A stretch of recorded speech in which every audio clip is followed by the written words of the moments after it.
कृष्ण कृष्ण कृष्ण हरे हरे हरे राम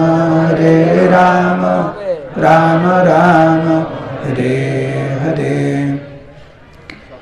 श्री गोद्रुम धाम की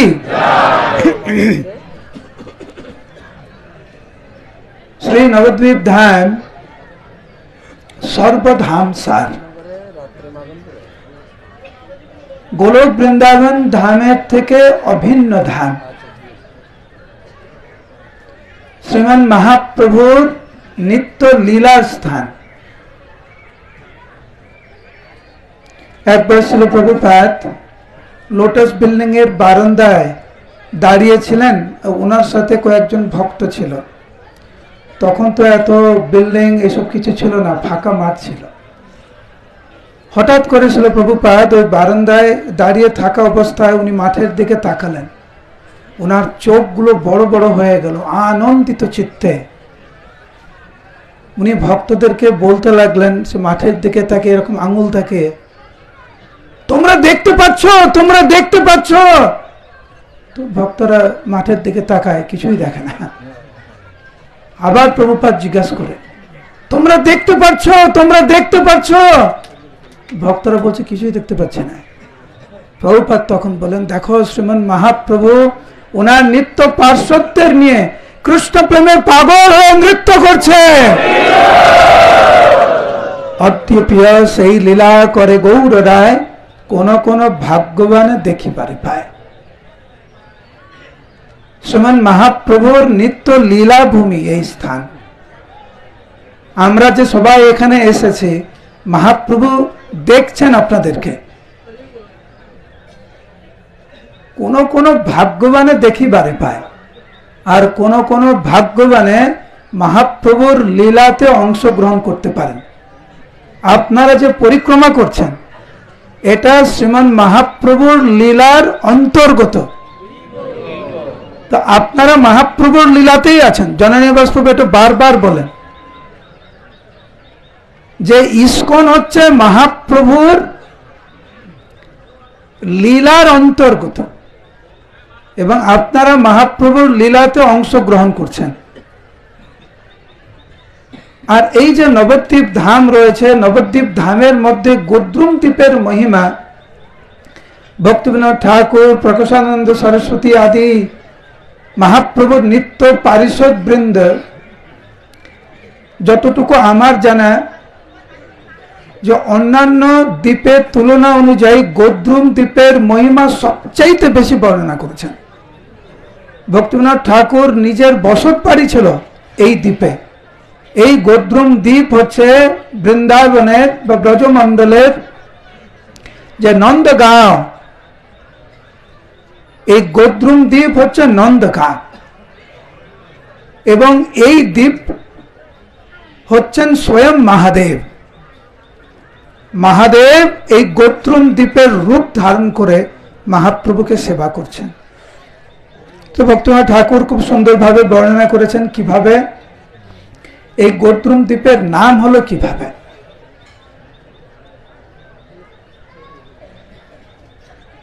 তো সেখানে বর্ণনা করা হয়েছে, কৃষ্ণ মায়া বসে দেবেন্দ্র জবে, ভাষায় গোকুল নিজ গৌরবে। অহংকারে মত্ত হয়ে ইন্দ্রদেব উনি যখন দেখলেন যে ওনাকে আগের মতো সম্মান করছে না ব্রজবাসীরা, যজ্ঞ এখন ইন্দ্রের জন্য হচ্ছে না, কৃষ্ণের ইচ্ছা অনুসারে একটি পর্বতকে ব্রজবাসীরা আরাধনা করছেন, তখন দেবরাজ ইন্দ্র সিদ্ধান্ত নিলেন এদেরকে উচিত শাস্তি দেব, হত্যা করে উচিত শাস্তি দেব। যোগ গোস্বামীপাদ এভাবে বর্ণনা করলেন যে দেবরাজ ইন্দ্র সিদ্ধান্ত নিলেন কৃষ্ণের পিতা মাতা, কৃষ্ণের বন্ধু বান্ধব, আত্মীয় স্বজনকে সবাইকে হত্যা করতে হবে। সেই জন্য দেবরাজ ইন্দ্র সম্বর্তক মেঘকে আহ্বান করলেন। শ্রীমদ্ ভাগবতের দশম স্কন্ধে, একাদশ স্কন্ধে বর্ণনা করা হয়েছে যে সম্বর্তক মেঘ যখন বৃষ্টি হয় সম্বর্তক মেঘের মাধ্যমে, আমরা জানি 1 ফোঁটা জলের পরিমাণ কত, একটুখানি বিন্দু, 1 বিন্দু জল। কালকে বৃষ্টি হয়েছে আপনারা দেখেছেন, কিন্তু সম্বর্তক মেঘের 1 ফোঁটা জল ভাগবতের একাদশ স্কন্ধে বর্ণনা করা হয়েছে একটা হাতির সুর, হাতির যে সুর আছে না, তো হাতির সুর যত বড়, সম্বর্তক মেঘের যখন বৃষ্টি দেয় 1 ফোঁটা জল তত বড়। তাহলে চিন্তা করুন কিরকম বৃষ্টি প্রদান করা হয়েছিল। তো ভগবান কৃষ্ণ যখন দেখলেন দেবরাজ ইন্দ্র ওনার আত্মীয় স্বজন পিতা মাতা গোপিকাদের হত্যা করতে চাইছে, তখন ভগবান সামনে দাঁড়িয়ে গেলেন। রাখে কৃষ্ণ, উচ্চস্বরে রাখে কৃষ্ণ, মারে কৃষ্ণ। তো ভগবান যখন রক্ষা করতে চাইছেন ব্রজবাসীদের, দেবরাজ ইন্দ্র কি করবেন? পরবর্তী সময় ভগবান কৃষ্ণ গিরিরাজ গোবর্ধন ধারণ করলেন 1 সপ্তাহের জন্য। দেবরাজ ইন্দ্র বুঝতে পারলেন, ভগবানের কাছে ক্ষমা চাইলেন। তারপরে পরবর্তীতে দেবরাজ ইন্দ্র সুরভি মাতার কাছে গিয়ে মনের দুঃখের কথা বলেন যে কলিযুগের প্রারম্ভে মহাপ্রভু অবতীর্ণ হবেন, আমি সেই ভুল আর করতে চাই না। এবং ভগবান কৃষ্ণ ওনাকে ক্ষমা করেছে, কিন্তু দেবরাজ ইন্দ্র উনি চাইছেন যে ভগবান কৃষ্ণ একটু শাস্তি দিক ওনাকে। অনেক অনুশোচনা করেছিলেন সুরভি মাতার কাছে। তখন সুরভি মাতা দেবরাজ ইন্দ্রকে নিয়ে এই দ্বীপে আসেন। তো এইখানে বর্ণনা করা হয়েছে, সুরভি মাতা বললেন, সুরভি বলিল চলো যাই নবদ্বীপ ধামে ভজ নিমাই, দেবেন্দ্র সুরভি হেথায় আসি, গৌরাঙ্গ ভজন করিল বসি, গৌরাঙ্গ ভজন সহজ অতি, সহজ তাহার ফল বিততি। এইবারে সবাই উচ্চস্বরে বলবেন গৌরাঙ্গ গৌরাঙ্গ গৌরাঙ্গ। কারণ এই স্থানে গৌরাঙ্গ বলিয়া ক্রন্দন করে গৌরাঙ্গ দর্শন হয় সত্তরে। এই স্থানে যিনি গৌরাঙ্গ গৌরাঙ্গ বলে ক্রন্দন করবেন, শ্রীমান মহাপ্রভু সত্তরে তাকে দর্শন দেবেন। বলুন গৌরাঙ্গ গৌরাঙ্গ গৌরাঙ্গ। পরবর্তীতে আপনারা যখন গোদ্রুম দ্বীপের বিভিন্ন স্থানে আপনারা যাবেন, দর্শন করবেন, অন্যান্য ভক্তরা মহারাজ বৃন্দরা আপনাদেরকে গোদ্রুম দ্বীপের সম্বন্ধে আরো বর্ণনা করবেন। এখন আমরা এই স্থানের কথা আমরা এখন একটু শ্রবণ করব। জীব গোস্বামী পাদ এবং এই পরিক্রমাতে শ্রীবাস ঠাকুর ছিল।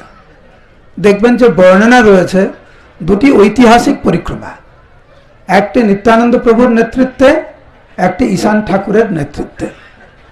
তো নিত্যানন্দ প্রভু যে পরিক্রমা নিয়ে গিয়েছিলেন তাতে শ্রীবাস ঠাকুরের বর্ণনা সব জায়গায় পাওয়া যায় না, কিন্তু জীব গোস্বামী পাদ পুরোটা ছিল।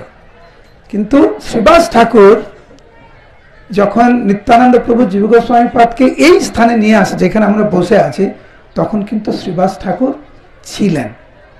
তার বর্ণনা আমরা এখানে শ্রবণ করব। ওহে জীব প্রভু কয় অপূর্ব এই স্থান। কোন স্থান? এই স্থানের নাম কি? সুবর্ণ বিহার।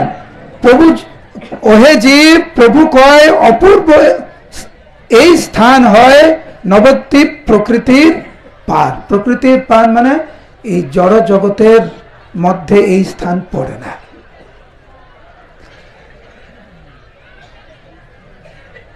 নিত্যানন্দ প্রভু বলতে লাগলেন কিভাবে সত্য যুগে এই স্থানে ছিল রাজা সব জানে, সুবর্ণ সেন তার নাম।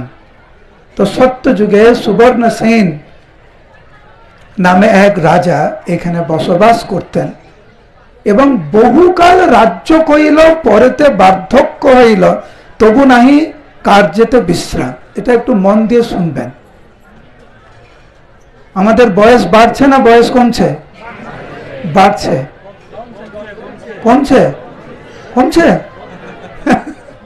তো কারুর বয়স বাড়ছে, কারুর বয়স কমছে, দুটোই ঠিক। মহারাজ বলছেন দুটোই ঠিক, কিন্তু আমরা যেন একটু সাবধানতা অবলম্বন করি। বয়স কমার সাথে সাথে বা বাড়ার সাথে সাথে জাগতিক যে আসক্তি আমাদের রয়েছে সেগুলো যেন ধীরে ধীরে কমে। সুবর্ণ সেনের সেটা কিন্তু ছিল না। যত বয়স ওনার হচ্ছে ততই এই যে তবু নাহি কার্যেতে বিশ্রাম, বিষয়ে আসক্তি চিত্ত আবিষ্ট চিত্ত, কিসে বৃত্তি হয় বৃত্ত, এই চিন্তা করে নরবর।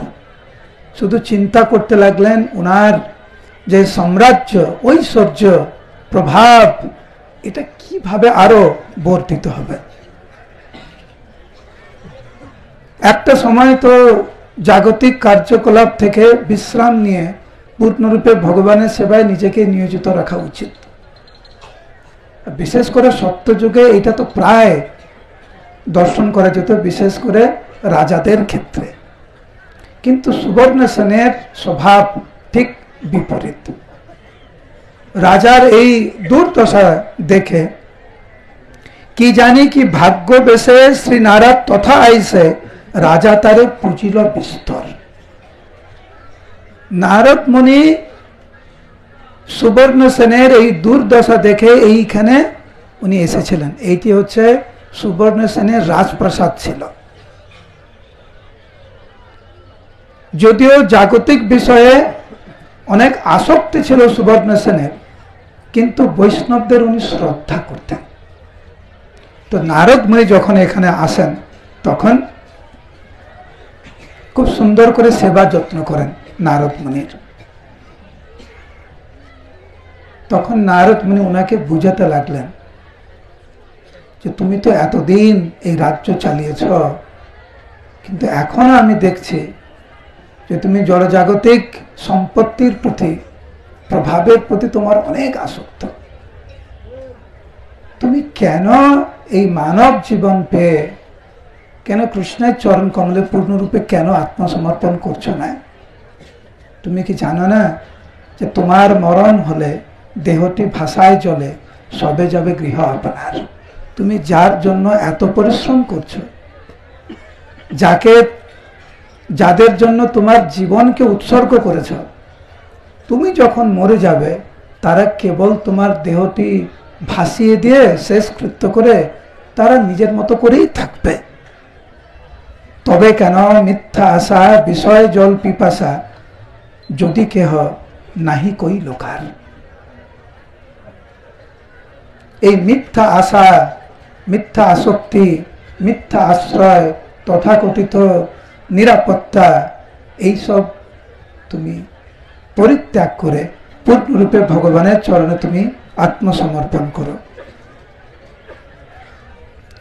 সাধু সঙ্গের মহিমা প্রকাশ করলেন এখানে নারদ মুনি। ভক্তিবিনোদ ঠাকুর খুব সুন্দর করে উনি শ্রদ্ধা থেকে প্রেম পর্যন্ত সুবর্ণ সেনকে খুব সুন্দর করে উনি বর্ণনা করেছেন। তারপরে উনি বলতে লাগলেন, সুবর্ণ সেন তোমার ভাগ্যের সীমা নাই, তুমি নবদ্বীপ ধামের তুমি রাজা। কলিযুগের প্রারম্ভে হেথালয়ে কৃষ্ণগণে শ্রী গৌরাঙ্গ লীলা প্রকাশিবে। কলিযুগের প্রারম্ভে শ্রীমান মহাপ্রভু ওনার পার্শ্ববৃন্দদের নিয়ে এই নবদ্বীপ ধামে উনি আবির্ভূত হবেন। যেই গৌর নাম লবে তাতে কৃষ্ণ কৃপা হবে, ব্রজবাস সেই তো করিবে। যিনি মহাপ্রভুর চরণে আত্মসমর্পণ করবেন, যিনি গৌরাঙ্গ গৌরাঙ্গ বলে ক্রন্দন করবেন, তার ব্রজভূমিতে তার বাস হবে। যিনি মহাপ্রভুর চরণ কমলে আত্মসমর্পণ না করি আমরা, তাহলে কৃষ্ণকে পাওয়া অত্যন্ত দুষ্কর। কিন্তু কেউ যদি মহাপ্রভুর চরণে আত্মসমর্পণ করে তাহলে সদা কৃষ্ণ পায়, সে খুব সহজেই সে কৃষ্ণকে সে পাবে। এই বলে নারদ মুনি মানব জীবনের প্রকৃত উদ্দেশ্য, সাধু সঙ্গের গুরুত্ব, নববিধা ভক্তির মহিমা প্রকাশ করলেন সুবর্ণ সেনের কাছে। নারদ মুনির সান্নিধ্য পেয়ে সুবর্ণ সেনের হৃদয় পূর্ণরূপে পরিবর্তিত হলো। ওনার জড়জাগতিক আসক্তি সব চলে গেল। এখন দিন রাত কেবল গৌরাঙ্গ গৌরাঙ্গ বলে উনি ক্রন্দন করেন। মহাপ্রভু ছাড়া আর কিচ্ছু জানে না, কেবল গৌরাঙ্গ, কেবল গৌরাঙ্গের চরণে কমলে পূর্ণরূপে আত্মসমর্পণ। দিন রাত কেবল গৌরাঙ্গ গৌরাঙ্গ বলে ক্রন্দন করেছেন সুবর্ণ সেন। একদিন রাত্রিবেলা যখন সুবর্ণ সেন এই স্থানে যখন বিশ্রাম করছিলেন, শ্রীমন মহাপ্রভু কৃপা করে সমস্ত পার্শ্ববৃন্দদেরকে নিয়ে ওনার স্বপ্নে সুবর্ণ সেনকে দর্শন করালেন। সুবর্ণ সেন মহাপ্রভুর গুণমহিমা শ্রবণ করেছেন নারদ মুনির কাছ থেকে, গৌরাঙ্গ গৌরাঙ্গ বলে ক্রন্দন করেছেন, কিন্তু মহাপ্রভুকে কখনো দর্শন হয় নাই। এই স্বপ্নতে মহাপ্রভুকে প্রথম দর্শন করলেন এই দিব্য স্থানে। যখন দর্শন দিয়েই মহাপ্রভু যখন অন্তর্ধান হলেন স্বপ্নতে, স্বপ্ন যখন ভেঙে যায়, সুবর্ণ সেন কেবলমাত্র গৌরাঙ্গ গৌরাঙ্গ বলে ক্রন্দন করতে লাগলেন। বললেন গৌরাঙ্গ গৌরাঙ্গ গৌরাঙ্গ গৌরাঙ্গ গৌরাঙ্গ গৌরাঙ্গ। তখন দৈববাণী হলো। সুবর্ণ সেনকে বললেন, সেই দৈববাণীর মাধ্যমে সুবর্ণ সেন শ্রবণ করলেন যে সুবর্ণ সেন তুমি আর চিন্তা করো না, মহাপ্রভু তোমাকে দর্শন দিয়েছেন, মহাপ্রভু তোমাকে কৃপা করেছেন। কলিযুগের প্রারম্ভে শ্রীমান মহাপ্রভু যখন আবির্ভূত হবেন, তখন বুদ্ধিমন্ত খান রূপে তুমি আবির্ভূত হয়ে মহাপ্রভুর সেবা করার পরম সৌভাগ্য তোমার হবে। দৈববাণী কানে শুনি স্থির হইল নরমণি, করে তবে গৌরাঙ্গ ভজন। এই দৈববাণী শ্রবণ করে মন স্থির করে মহাপ্রভুর সেবাতে মগ্ন হলেন। তো এই লীলা কে কাকে বলছে? হরিবোল বলুন, হরিবোল। এই লীলা কে কাকে বলছে? নারদ মুনি সুবর্ণ সেনকে বলছে। নারদ মুনি কে ছিলেন গৌর লীলায়? আর যখন নিত্যানন্দ প্রভু যখন এই সুবর্ণ সেনকে এই লীলা প্রকাশ করছিলেন, সেই সময় নারদ মুনি উপস্থিত ছিলেন, হ্যাঁ কি না?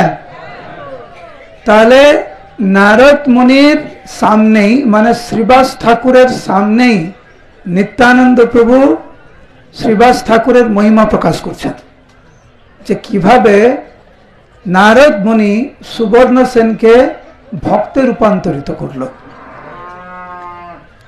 নিত্যানন্দ আবার কি ও হরিবল। নিত্যানন্দ কথা শেষে নারদের সপ্তাবেশে শ্রীবাস হইল অচেতন। যেহেতু শ্রীবাস ঠাকুরের সামনেই নারদ মুনির প্রশংসা করেছেন নিত্যানন্দ প্রভু, যিনি শ্রীবাস ঠাকুরের থেকে অভিন্ন, নিত্যানন্দ প্রভুর এই উদারতা দর্শন করে মহাপ্রভু যেভাবে সুবর্ণ সেনকে কৃপা করেছেন, এইটা শ্রবণ করে শ্রীবাস ঠাকুর ওইখানেই উনি অচেতন হয়ে গেলেন এই জায়গাতে। তারপরে যখন শ্রীবাস ঠাকুর যখন জ্ঞান ফিরল, তখন শ্রীবাস ঠাকুর জীব গোস্বামী পাদ এবং অন্যান্য ভক্তরা এই জায়গাতে এই দিব্যস্থানে গড়াগড়ি দিতে লাগলেন এবং আকুল ভাবে মহাপ্রভুকে ডাকতে লাগলেন। মহাপ্রভু কিন্তু তখন লীলা সমাপ্ত করেছেন। বাহ্যিকভাবে মহাপ্রভু নেই আর, কিন্তু শ্রীবাস ঠাকুর, নিত্যানন্দ প্রভু, জীব গোস্বামী পাদ কাতর ভাবে মহাপ্রভুর কাছে আবেদন রাখলেন যাতে মহাপ্রভু এই স্থানে আবির্ভূত হন। তো নিত্যানন্দ প্রভু, শ্রীবাস ঠাকুর, জীব গোস্বামী পাদ আদি সমস্ত ভক্তরা উচ্চস্বরে মহাপ্রভুকে ডাকতে লাগলেন ক্রন্দন করতে করতে, বলুন গৌরাঙ্গ গৌরাঙ্গ গৌরাঙ্গ গৌরাঙ্গ গৌরাঙ্গ। সমস্ত ভক্তরা যখন ক্রন্দন করতে করতে মহাপ্রভুকে ডাকতে লাগলেন, নিত্যানন্দ প্রভু, শ্রীবাস ঠাকুর, জীব গোস্বামী পাদ মহাপ্রভু চরণ কমলে বিনম্রভাবে প্রার্থনা করতে লাগলেন, হে প্রভু, আপনি একবার আমাদের সামনে আবির্ভূত হন। এইভাবে সবাই যখন ক্রন্দন করতে লাগলেন, শ্রীমান মহাপ্রভু যিনি লীলা সমাপ্ত করেছেন, সেই নিত্যানন্দ প্রভুর কীর্তনে এই স্থানে ওনার অন্তরঙ্গ পার্শ্বদের নিয়ে উনি আবার আবির্ভূত হলেন। এবং আপনারা যেখানে বসে আছেন, আমরা যেখানে অবস্থান করছি, এইখানে অনেক ঘন্টা যাবত নিত্যানন্দ প্রভুর সাথে শ্রীমান মহাপ্রভু, শ্রীবাস ঠাকুর এবং জীব গোস্বামী পাদ এই স্থানে বহু সময় ধরে নৃত্য গীত করেছেন। সেই দিব্য স্থানে আমরা এখানে বসে আছি। ভক্তিনাথ ঠাকুর এখানে বর্ণনা করেছেন যে কত যে আনন্দ হয়, বোধ নিতে শকতি নয়, বেলা হইল দ্বিতীয় প্রহর। অনেক ঘন্টা ধরে মহাপ্রভু নিত্যানন্দ প্রভুর সাথে, জীব গোস্বামী পাদের সাথে, শ্রীবাস ঠাকুরের সাথে এই দিব্য স্থানে ওনারা নৃত্য গীত করেছেন। তো আমরা অত্যন্ত সৌভাগ্যবান, সৌভাগ্যবতী এই স্থানে এসে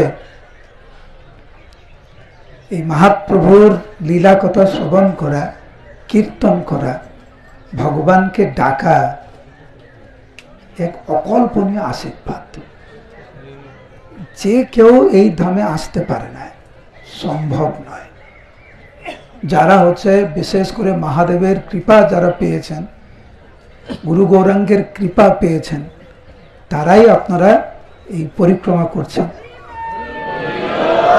আমি শুধু ভাবছি, জীব গোস্বামী পাদ পরিক্রমা করেছেন, শ্রীবাস ঠাকুর পরিক্রমা করেছেন, নরোত্তম দাস ঠাকুর, শ্রীনিবাস আচার্য, শ্যামানন্দ পণ্ডিত, নিত্যানন্দ প্রভু স্বয়ং পরিক্রমা করেছেন। মহাপ্রভু তো নিয়মিত এই সমস্ত স্থানে আসতেন।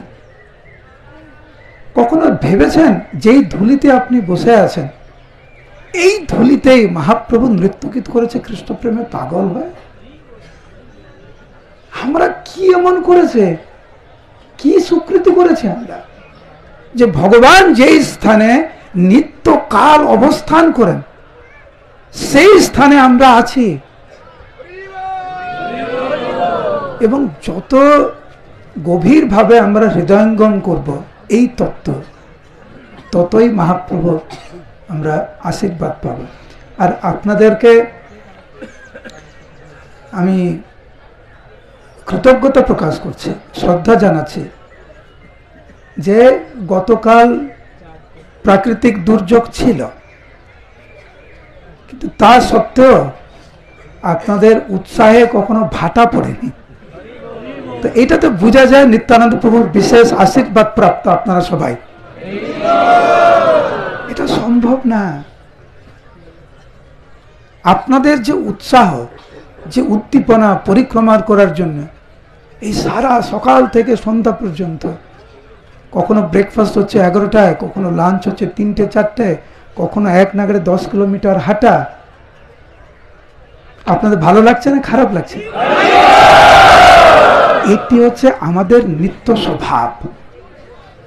আপনারা জানেন যে নিত্যানন্দ প্রভু মহাপ্রভুর যারা আদিষ্ট হয়ে যখন পুরী ধাম থেকে গৌড়তে আসলেন, মহাপ্রভু বললেন তুমি প্রেম বিতরণ করো, কোনো বাদ বিচার না করে। তো নিত্যানন্দ প্রভুকে যখন মহাপ্রভু কথাগুলি বলছিলেন, তখন মহাপ্রভুর চোখে জল ছিল। কেন? যে আমি পুরী ধামে বসে আছি, তুমিও পুরী ধামে বসে আছো, নিত্যানন্দকে বলছে। তো তুমি যদি পুরী ধামে বসে থাকবে, তাহলে তুমি আবির্ভূত হলে কেন? তুমি যাও গৌড় দেশে, তুমি প্রচার করো। তো নিত্যানন্দ প্রভু মহাপ্রভুর চোখে জল দেখে একটা দৃঢ় প্রতিজ্ঞা করেছিলেন, যে না, আমাকে কিছু করতে হবে, আমাকে প্রচার করতে হবে। চলে আসলেন এখানে, এবং প্রথম যেই স্থানে উনি অবস্থান করেছিলেন সেটা হচ্ছে পানিহাটি ধাম। সেইখানে বর্ণনা করা হয়েছে যে নিত্যানন্দ প্রভু কিভাবে প্রেম বিতরণ করেছেন রাঘব পণ্ডিতের বাড়িতে। এক নাগারে 3 মাস ভক্তবৃন্দরা প্রসাদ না পেয়ে, জল পান না করে, নিদ্রা ওনারা যাননি। 3 মাস এক নাগারে কৃষ্ণ প্রেমে পাগল হয়ে ভক্তরা নৃত্য গীত করেছেন। মহাপ্রভুর আশীর্বাদে, নিত্যানন্দ প্রভুর আশীর্বাদে ভক্তরা কিভাবে নৃত্য করেছেন। প্রথমে মাটিতে নৃত্য করেছেন, তারপরে এক একজন ভক্ত এক লাফে 30 ফুট 40 ফুট গাছে এক লাফে গাছের উপরে গিয়ে ডালে ডালে নৃত্য করেছে। ডালে কেউ নৃত্য করতে পারে? কিন্তু কোনো ভক্ত পড়ে যায়নি। কিছুক্ষণ ডালে নৃত্য করার পরে ভক্তবৃন্দরা চৈতন্য ভাগবতের বর্ণনা পাতায় পাতায় নৃত্য করেছে, গাছের পাতায় পাতায়। তো ওইখানে বৃন্দাবন দাস ঠাকুর বর্ণনা করেছেন যে কৃষ্ণ প্রেম দেওয়ার জন্য নিত্যানন্দ প্রভুর কি ভাব ছিল। আর আপনারা এই 7-8 দিন যাবত, আপনারা অলরেডি 4-5 দিন হয়ে গেছে, আরো 2-3 দিন করবেন। হ্যাঁ, আর আপনাদের উৎসাহ, উদ্দীপনা, ধামের প্রতি আকর্ষণ, মহাপ্রভুর প্রতি আকর্ষণ, কীর্তন করার প্রতি আকর্ষণ, গৌর কথা শ্রবণ করার জন্য আকর্ষণ, আপনাদের মানব জীবন ধন্য। এখন শুধু এইটাকে ধরে রাখতে হবে, আর যখন যাবেন অপরকে আপনারা এই গৌর কথা বলবেন। হ্যাঁ কি না? আপনাদের সব মনে থাকবে? আমরা এই এতদিন ধরে যা যা শ্রবণ করছেন সব গৌর কথা আপনাদের মনে থাকবে না? মনে থাকে? আমারই মনে থাকে না। সেই জন্য মনে রাখার জন্য এই চৈতন্য ভাগবত অধ্যয়ন করতে হবে। বলুন হরি বল, বলুন হরি বল। কার কার কাছে এই চৈতন্য ভাগবত রয়েছে? হাত তুলুন, হাত নামেন, সত্য কথা বলবেন। ধামে আছেন, কার কার কাছে এই চৈতন্য ভাগবত নেই? হাত তুলুন। আপনারা কেন এই অমূল্য সম্পদ থেকে বঞ্চিত কেন হতে চাইছেন? আর একটি শব্দ ব্যবহার করেছেন আমাদের ভক্তি অদ্বৈত নবদ্বীপ মহারাজ এক্ষুনি, বলছে গরম গরম এসেছে এটা। ভক্তি বিজয় ভাগবত মহারাজ বলছেন এক সবে আসলো। তো এই স্থানে চৈতন্য ভাগবত কেউ যদি গ্রহণ করে, তাহলে বিশেষ করে বৃন্দাবন দাস ঠাকুরের বিশেষ আশীর্বাদ পাবেন আপনারা। কারণ বৃন্দাবন দাস ঠাকুর হচ্ছেন নিত্যানন্দ প্রভুর শেষ শিষ্য। কিন্তু আমরা সব ওটা অন্য না, এই আপনাদের তো বলছিলাম বৃন্দাবন দাস ঠাকুরের শ্রীপাঠে দেখতে কত সুন্দর না? হরিপাঠটা কমে গেল একটু। আপনারা কিসের ভয় পাচ্ছেন? কিনতে ভয় পাচ্ছেন? একটা পিজার দাম কত জানেন? এটা দাম কত মহারাজ?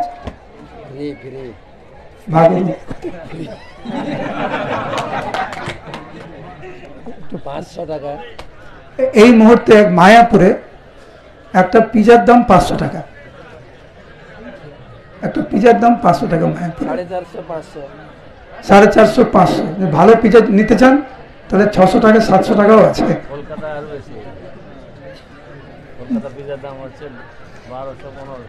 মহারাজ বলছেন, জানেন নবদ্বীপ মহারাজ এই হিসাব কোথা থেকে পেল খবরটা? কলকাতার পিজা বলছে 1200 টাকা। যাই হোক, আপনারা চেষ্টা করবেন, ভাগবত মহারাজ পরে আরো ঘোষণা করবেন, আপনারা চেষ্টা করবেন এই চৈতন্য ভাগবত নিতে। কৃষ্ণদাস কবিরাজ গোস্বামীর চৈতন্য চরিতামৃতের যে বাংলা আর চৈতন্য ভাগবতের যে বাংলা বৃন্দাবন দাস ঠাকুরের একটু পার্থক্য। আর চৈতন্য ভাগবতের বাংলায় আমাদের জন্য একটু সহজ করে দিয়েছেন বৃন্দাবন দাস ঠাকুর। তো চেষ্টা করবেন একটি করে গ্রন্থ নিয়ে যেতে, চৈতন্য ভাগবত অধ্যয়ন করবেন। যেভাবে বৃন্দাবন দাস ঠাকুর এই সমস্ত লীলা বর্ণনা করেছেন, এক কথায় অকল্পনীয়। সাক্ষাৎ শ্রীমান মহাপ্রভু এই গ্রন্থের মাধ্যমে নিজেকে প্রকাশ করেছেন। হরে কৃষ্ণ কৃষ্ণ কৃষ্ণ হরে হরে, হরে রাম রাম রাম হরে হরে। আরেকবার দুই হাত তুলুন, আরেকবার উচ্চস্বরে গৌরাঙ্গ গৌরাঙ্গ গৌরাঙ্গ গৌরাঙ্গ গৌরাঙ্গ গৌরাঙ্গ গৌরাঙ্গ।